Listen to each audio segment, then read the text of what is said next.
Hello and welcome to the show. I am here on Forza 6 with a challenge, and today's challenge is all about gear selection, as we were to go racing with some A-class cars. However, we were only allowed to use one gear for the entire race. So, if you go for a high gear, you will have pretty good straight line speeds, but likely to be very sluggish out of any slow corners. Whereas if you go for a low gear, yes, you'll be able to get out of the slow corners very well, but on a track with some longer straights, you're likely to be buzzing in the limiter, which means choosing your gear is very important. Also, choosing your car was very important, as the cars all have different gear ratios, different amounts of power. I went for a Ford GT40. My thinking behind this was that it had nice long gear ratios, plenty of power, so I could have it. I could have better gear ratios for the events. However, I had a much older car, and the GT40 doesn't handle as well as some of the more modern vehicles. So there was an awful lot to be thinking about. Before we do get into the challenge, I would like to point out that telemetry and replays are very glitchy. It does not like us doing this. So this is an Aston Martin from the second race that we did. As you can see, the telemetry and sound reckons the car is going through the gears. It isn't. It is not going through the gears. I mean, you can see the SLR came flying past it. My car is going to come shooting past. I mean, it's buzzing in the rev limiter in 5th gear at 123 apparently. Telemetry doesn't have a clue what on earth is going on here. My GT40, there we go, comes flying past. My GT40 was in 2nd gear. At this point, the telemetry doesn't know, and the game sound replay doesn't know what to do with the cars. And again, the Aston, despite apparently being in correct gears, is incredibly sluggish out of the hairpin, while other cars in higher gears are going past. So ignore the sound of cars changing gears. That is the replay doing things wrong. Our first race, anyway, we went to the Sonoma short circuit. There was some silly lag going. I don't know what on earth happened. Very bizarre lag at the start of this race that saw a few cars off the road.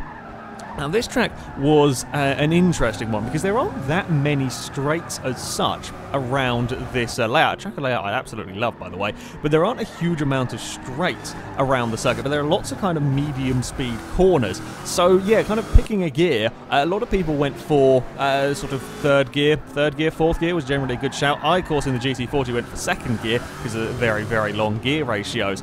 But yeah, it was an interesting choice as to quite how you gear the car. This SLR Mercedes had done very, very well. I think it started down in about 12th place, made up a huge amount of time. One of the rules that we did have is that you could set off the line in 1st gear. Once you got to the 1st corner, you had to have been in the gear that you wanted to use by the time you got to the 1st corner. So that's why you see the cars launch properly. Otherwise, there's likely to be all sorts of problems with the grid. So yeah, that's how come the cars were getting off the line fairly sensibly. There was another Mercedes that was trying to make his way through the field as a BMW runs a little bit wide through that fast corner. It is a very weird driving experience in many ways, trying to get used to having a car that you simply can't change down gear in. As a Ferrari and TVR get it too late on the brakes into the hairpin. Now, this Mercedes had an awful lot of power and an awful lot of torque that is very, very useful for this kind of event. The SL65 tried to go around the outside of turn 1. I applaud the bravery. That is a really, really tough place to try and go around the outside. As you see a BMW off in the background as well. He loses a couple of positions, or he loses one position. He didn't quite get the position from the Shelby. But it's a tough manoeuvre to make around there. It didn't quite go for the Mercedes. Now, the other end of the spectrum is the Caterham. There was a Lotus 211 as well in this race. Now, the Caterham does not have very much power, but it does have relatively short gears. I think the Caterham was in about 4th or 5th gear for this one. Ignore me having a moment on some curbs with a slightly awkward to drive Ford. And by going for these high gears, yes, getting out of really slow corners, the Caterham will lack the power of some of the other cars. The thing is, you could carry a lot of corner speed with the Caterham, so you could keep your momentum up, and that meant that you could kind of overcome some of the power deficit. And of course, being incredibly light, the Caterham was very, very good under braking. You saw it easily outbraked the Jaguar F-Type. There wasn't really a huge amount of contest between those two, and it would continue to make its way through the field, catching up to this group that were arguing the Mercedes and the Ford GT were going to go too wide through the S's. And this is a tough place to go too wide through with, you know, normal racing and, you know, sort of driving sensibly with the cars. But when you've got all kinds of wonky gear ratios, the cars aren't massive fans of you doing that. Now the Caterham is trying to have a go. Caterham doesn't quite fancy having an argument with the Ford. It's also possible the Caterham was a slightly wrong gear ratio for that moment in time. He does go for a huge dive up the inside into the hairpin, can't quite get it stopped, and ends up in the side of the Ford. That's why the Caterham doesn't want to have an argument with the Ford, because, you know, the big Ford is going to come off better than him at that point. You can see the car ahead, the Mercedes, absolutely buggered off. The Mercedes had, yeah, it really did fly away from this little group. He quickly got up to the Ferrari up ahead. Now, at the front, there was an interesting kind of little... It wasn't quite a battle. These never really got close enough until the final lap for anything to ever even vaguely happen. An SLR Mercedes led for the majority of the race was being chased down by a Lotus 211. Of course, the 211 phenomenally fast through the corners, loads of grip in that car, running in a relatively high gear though. And as we come up towards the final hairpin for the last time, the Lotus is as close as it has ever been. Problem is, as we come out of the hairpin, Lotus is in too higher a gear and the Mercedes has all of the power and all of the torque, and it made up a huge amount of time out of that hairpin. You see the size of the gap that it pulled on the Lotus just down that section. So the Mercedes would take victory, although the Lotus was making things a little bit uncomfortable for the big Merc. Third place, there was also an interesting battle going on. The SL65 caught up to the back of a Ferrari 330 P4. Tried to have a go, but got things a little bit wrong. And this is one thing that we would see, a very common theme throughout this, is you cannot afford to make a mistake like that. You can't run wide. You run wide through a corner, and because you're stuck in a relatively high gear, it takes an awful lot of work to get the car going again, so you lose even more time than just simply running wide, which is why you see the Mercedes now drop back to be fighting with the Ford GT. However, the Ford didn't quite have the speed of the Mercedes through the S's. I mean, the Mercedes has got an incredible amount of speed. The Ford's got the Shelby and the Caterham for relatively close company. I was a few cars back, just about to see. My GT40 was not good around here. Suspension did not suit this track. It was far too bouncy to get around here quickly. But yeah, the 330 P4 would come in third, the Mercedes in fourth, ahead of the Ford GT in fifth, with the Shelby in sixth and Caterham in seventh.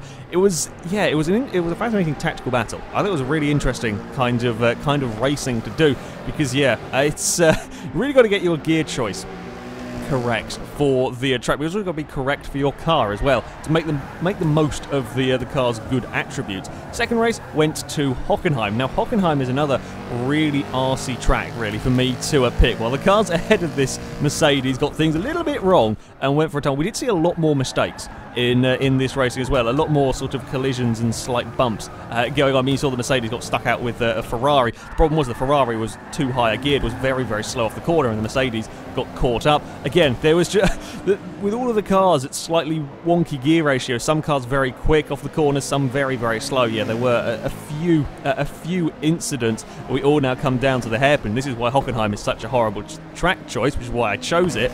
Really long straight, followed by a very, very tight hairpin. So you go for a higher gear to make the most of the straight, then you're going to have real trouble getting off this hairpin, which is what we saw from a few cars. You go for too shorter a gear, you end up buzzing in the limiter. You see the Mercedes here is got a much better gear ratio for getting out the hairpin than the Ferrari. The Mercedes is on the grass and is still out dragging that Ferrari. Ferrari far too high geared, but when it does come down the straight, the Mercedes was buzzing in the limiter. So yes, all of these choices, what do you go for? What do you do with the gear? I mean, this group of cars continue to fight. The Mercedes is now trying to go around the outside of the Jaguar, but that's not really a good place. You don't really want to be trying to do these kind of maneuvers if your car is too high geared, because you start losing you lose a lot of momentum, and as I said, very, very hard to get that momentum going again when you're in too higher a gear. This group actually continued to fight as we came onto the second lap, the F-Type, trying to carry as much speed as possible. And another reason I think why we did see a few more shunts is that trying to maintain the momentum if your car was quite highly geared was so very important.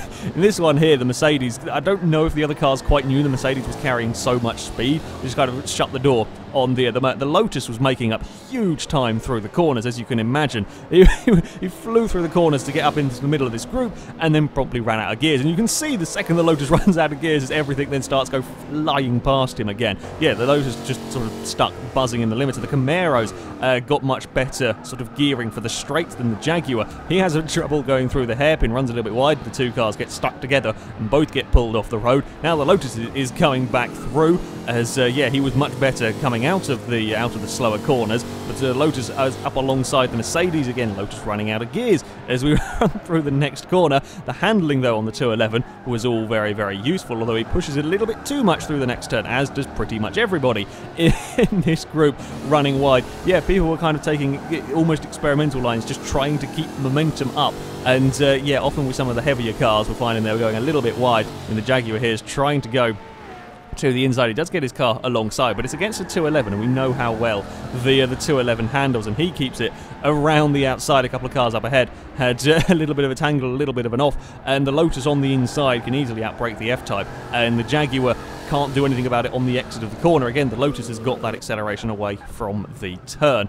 I was in 4th place, trying desperately to cling on to 4. My GT40, I was quite happy with the gearing in the GT40. I thought it was doing quite well in 2nd around here. However, the Mercedes was just that little bit quicker. Up ahead, a Donkavor actually got things wrong. Put a wheel on the grass on the way into the corner, lost the back end, and that ended up him sliding across and rolling out of the race. Donkavor was really bloody fast around here. The Mercedes managed to outbrake himself. I tried the brave maneuver around the outside. I knew I didn't really have the car. I was trying my best to put up a fight. The Mercedes just had so much more acceleration than the GT40, even in its gear. It was better getting off the turns. I pushed my luck too hard around the outside, couldn't hold it. Got a wheel stuck on the sand out there. Not really ideal for the poor Ford. Yeah, the power and the torque of that Mercedes was so much. I found it incredibly difficult to really do very much about it. The problem was the GT40 also wasn't particularly nice through the turns. Even throughout the field, there was all sorts of interesting battles going on. As I said though, you couldn't afford to make mistakes, as the Camaro up ahead finds out if you're in sort of 3rd gear, 4th gear around here and you get the car sideways, you're going to lose a lot of time, and then it's trying to get going again, trying to get the car going again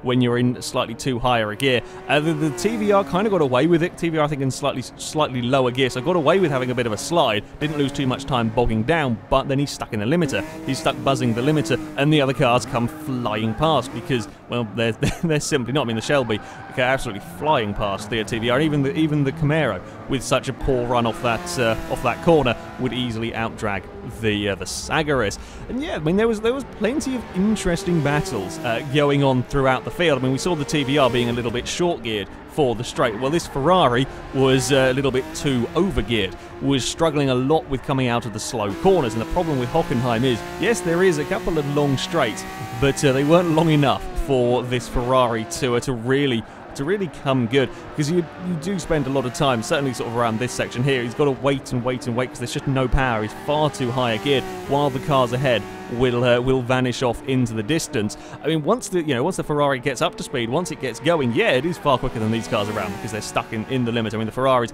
right on the back of I think it's a Camaro at this point. They both come absolutely soaring past the TVR that's completely stuck on the limiter.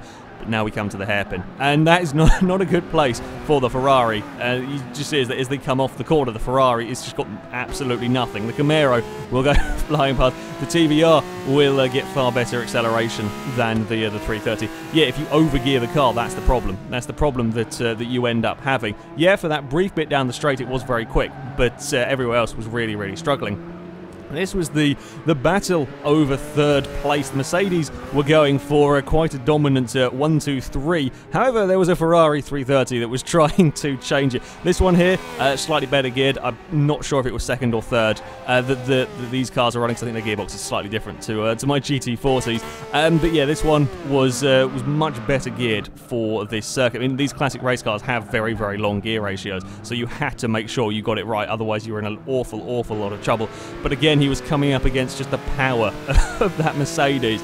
It was impressive the way that the car could pull away in its gear. However, the Mercedes wasn't the easiest of cars to drive. It is still quite large, quite a heavy vehicle, and he gets things slightly wrong under braking. He's just a little bit slow through the corner. The Ferrari spots an opportunity and throws his car up the inside, and in doing so, it kind of ends up compromising the Mercedes. The Mercedes kind of has to lift out of it as he's sort of stuck a really long way around the outside, and still he's stuck on the outside through this next corner. And while the Mercedes does have a lot of power and torque, it's, you could still get it into trouble if you weren't careful.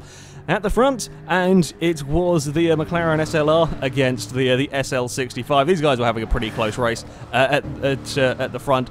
The SL65 quicker in a straight line as it breezes past the SLR as they come through the hairpin. I think in general the SLRs were the SL65s were better suited to this track. Their power, their torque coming out of the hairpin meant they could get away with running a higher gear when they came down the straight, which meant they had slightly better top speed than pretty much everything around them. So yeah, the power and torque in those 65s were very, very useful. However, again, we see running is a little too deep this time under brakes. Unlike the other one, they've been a little too cautious. This time the SL65 running a little too deep under braking. That allowed the McLaren up alongside. It did well to keep it around the outside of that corner. And again, with the overtaking maneuvers, it's often if you could manage to make the opponent be compromised through a corner, if you could manage to make them either take a really, really tight line and they'd be struggle to get the power down out of it, or they'd be struggle to find any power out of the corner, or make them take a really wide line. Either one, you could often just simply get the pass done because their car was going to have no power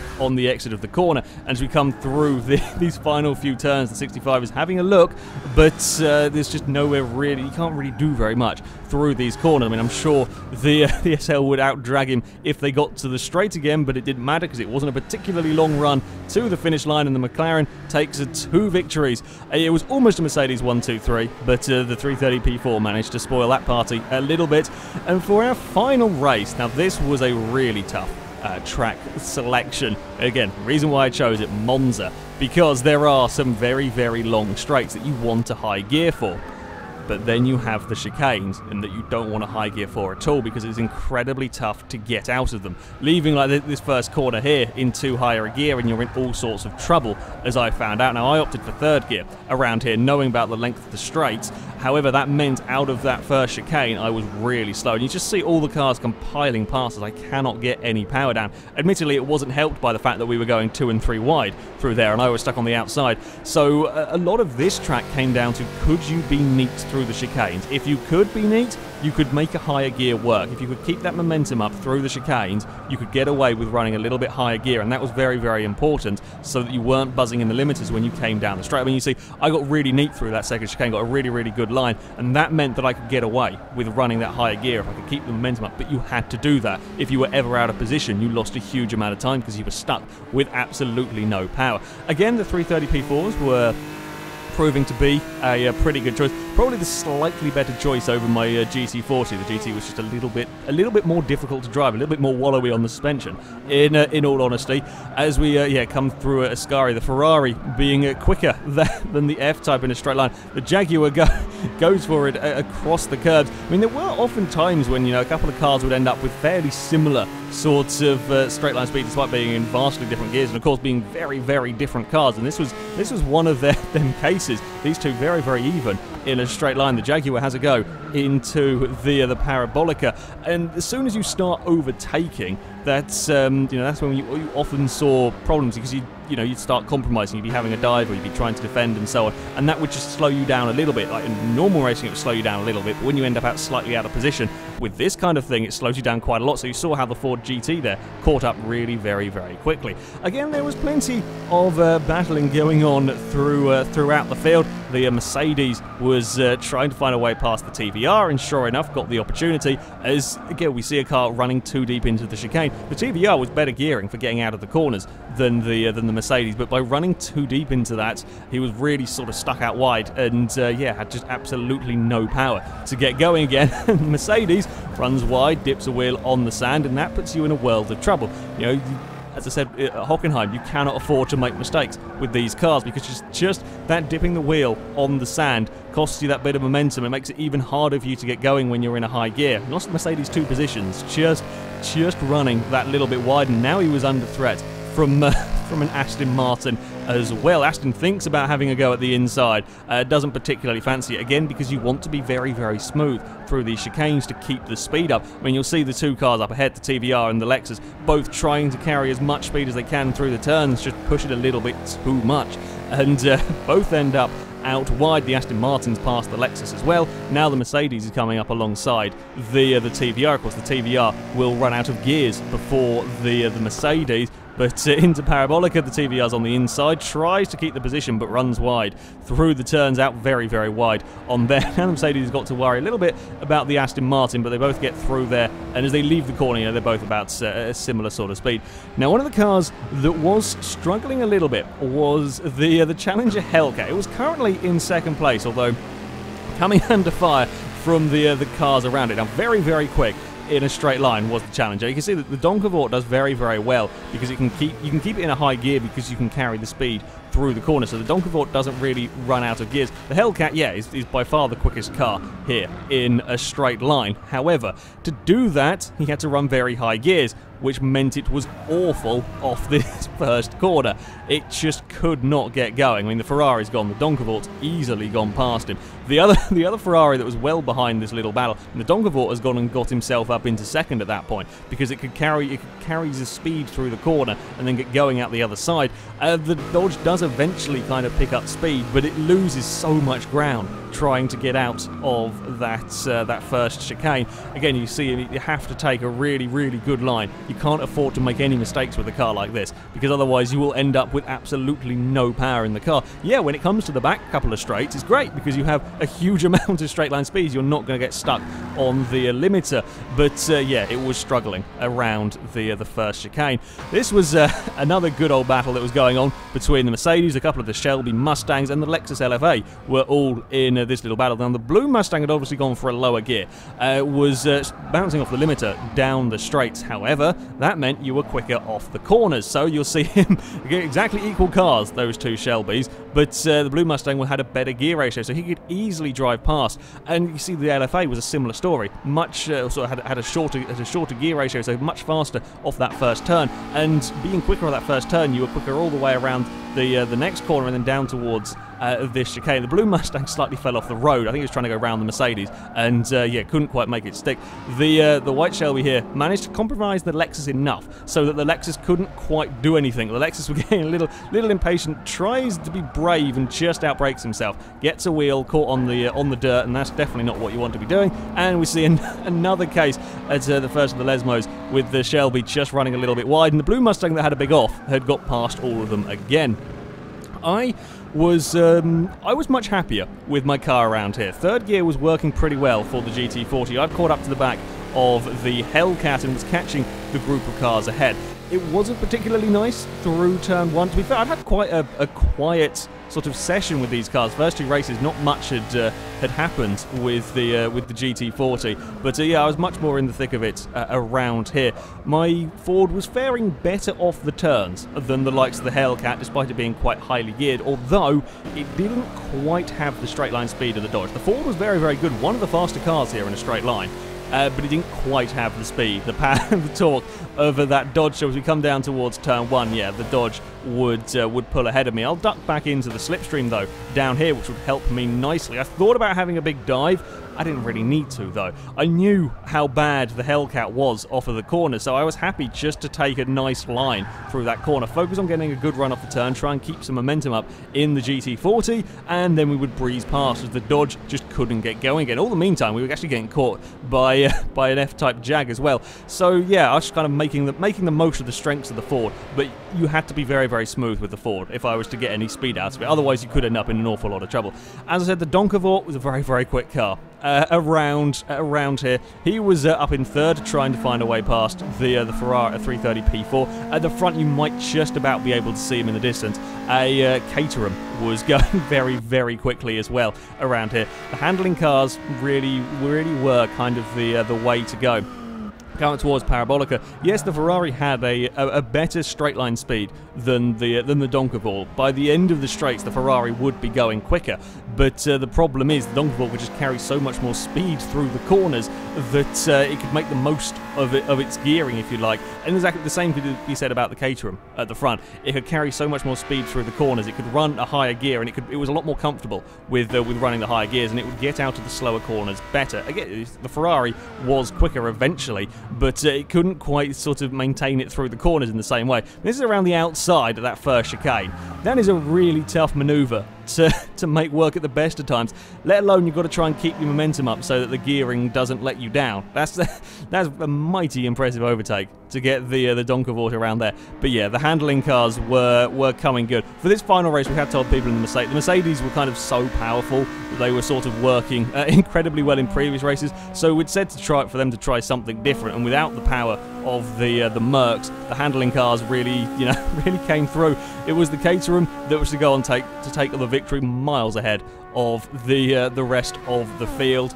You could carry more corner speed in these cars, and that could get away, or you could get away with running a higher gear. So just over a course of a lap, yeah, these handling cars were really, really rather fast. Caterham would take victory from the Donkervoort with a Ferrari in third. This was the battle for fourth between another 330 P4, a Ford GT, the Hellcat. I'd made a little bit of a mistake earlier in the lap, so I dropped to the back of the group, absolutely flew through Sky. I was pushing, safe to say, in the GT40. A little bit annoyed with myself making a mistake. The Hellcat, though, was now on its strong part of the track, of course, having struggled through the first chicane. He was now coming to the part of the track that the Dodge liked. The Ford had spent the entire race unable to make a way past the 330 P4. I'd run a little bit wide into the final corner. I pretty much screwed myself over on this final lap.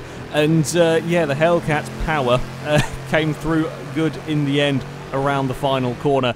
Just about managed to keep enough momentum up so that it wasn't too low in the sort of gear ratios, and he could pull past the Ford GT just about by the time they got to the line. Yeah, it was a fascinating challenge, this one. A lot of tactics regarding what car you use, and certainly what gear to use for these tracks. Monza is a really tough challenge for the cars because of getting them out of the very slow corners. Yeah, some interesting results. Certainly, the big, powerful Mercedes were a very, very good choice of car to go for. Those SL65s with all of their torque were very, very fast because they could just get out of the corners in the higher gears. Without them in the equation, though, the handling cars were very, very impressive as well. I wasn't expecting them to do anywhere near as well as they did. I thought they'd have all sorts of problems with lacking power, but it was just that they could carry the corner speed, so that their lack of power didn't really matter. Also, the fact that they don't weigh very much, I imagine, would be very, very helpful. My GT40 did pretty well. It was a little bit too difficult to drive, in all honesty. It wasn't that great at handling a car, so yeah, that was let it down a little bit. Final race, though, it was much better. It was very good at Monza. I let it down on the final lap, making a couple of silly mistakes, but there we go. Yeah, it's an interesting challenge. You kind of have to end up driving the cars slightly differently, and that's always good fun on Forza. So I recommend that you give it a go with some other people. Yeah, you get some really interesting and slightly bizarre racing, but yeah, at the end of the day, something that's a little bit different. Anyway, that is it for this video, guys. Thank you very much for watching, and until next time, goodbye.